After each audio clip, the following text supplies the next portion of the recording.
Assalamualaikum warahmatullahi wabarakatuh dan selamat sejahtera. Baiklah murid-murid, untuk pembelajaran kita pada hari ini 23 hari bulan 5 ialah murid-murid sila buka buku teks muka surat 75. Hari ini kita akan berfokus kepada kemahiran mendengar dan bertutur, dan tajuk pembelajaran kita pada hari ini ialah berbudi bahasa budaya kita. Okey, baiklah murid-murid, kita akan baca bersama-sama. Berbudi bahasa ialah nilai baik yang perlu ada pada setiap orang. Amalan berbudi bahasa ini budaya masyarakat Malaysia. Okey murid-murid, mengapa kita perlu mengamalkan budi bahasa yang baik?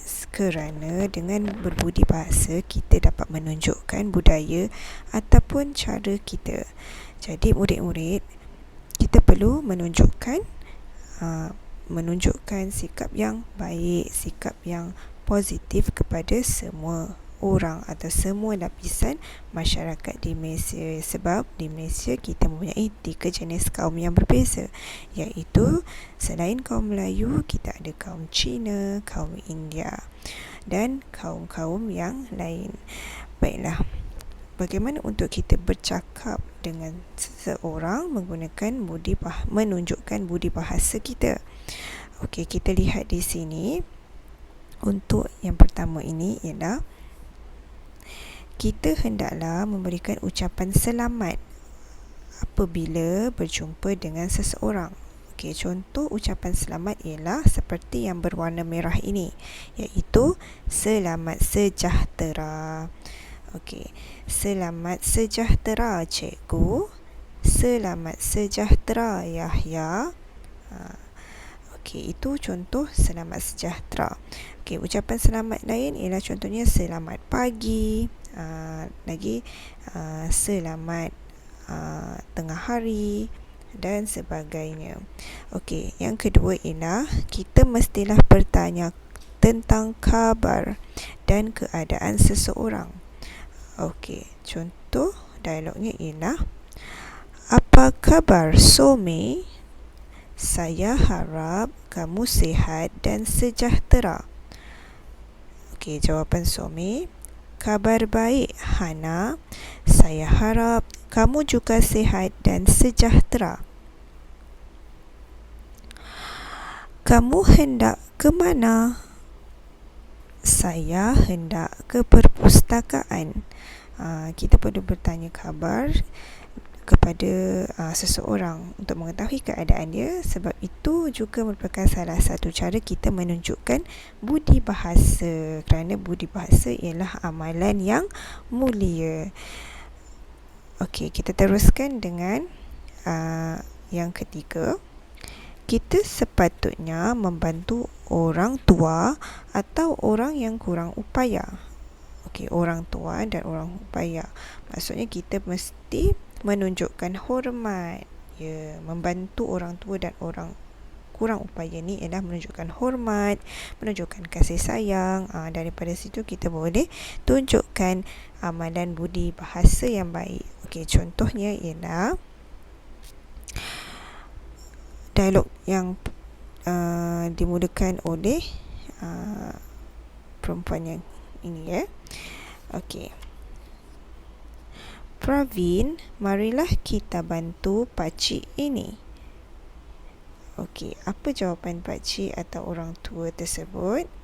Terima kasih anak-anak kerana membantu pakcik. Sama-sama pakcik. Okey. Kemudian kita dah baca dialog menunjukkan amalan budi bahasa. Cikgu harap kamu dapat kenal pasti apakah ucapan yang perlu kita lakukan, yang perlu kita sebut untuk menunjukkan budi bahasa kita kepada semua orang. Okey, sekarang ni kita akan lihat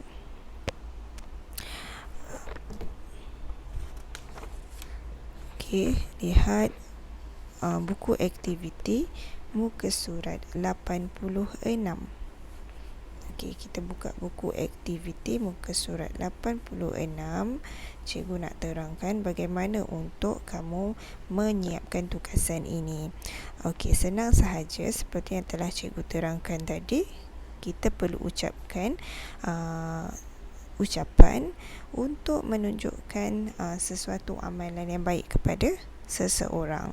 Okey, contoh dalam situasi yang ada dalam gambar ni. Okey, kita baca arahan dulu. Sebut frasa dan ayat yang sesuai berdasarkan gambar, kemudian tulis. Okey, cuba kamu lihat ayat pertama. Silalah duduk. Jemputlah masuk. Terima kasih. Jumpa lagi. Terima kasih kerana meminjamkan saya pakaian ini.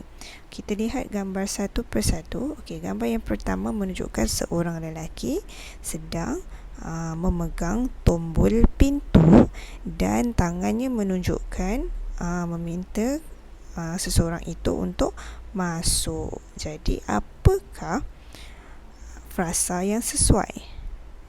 Silalah duduk, jemputlah masuk. Terima kasih, jumpa lagi. Terima kasih kerana meminjamkan saya pakaian ini. Ya, ayat yang betul ialah jemputlah masuk.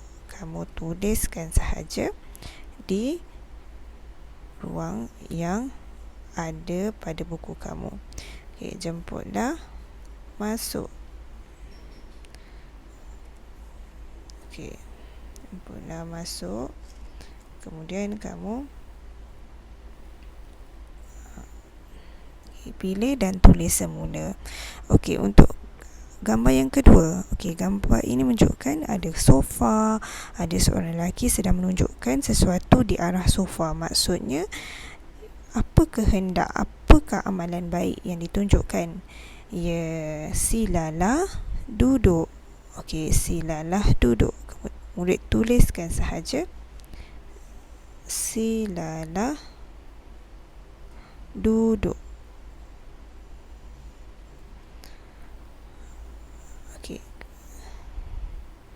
Silalah duduk. Okey, untuk ayat atau gambar yang seterusnya.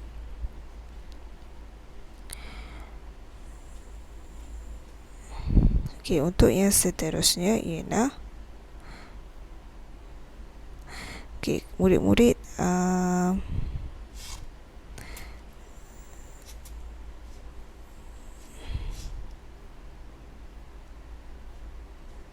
Okey, murid-murid tengok gambar yang ketiga. Okey, gambar ketiga menunjukkan seseorang sedang memberikan pakaian. Okey, jadi apa yang murid-murid tulis di sini ialah, ya, terima kasih kerana meminjamkan saya pakaian ini.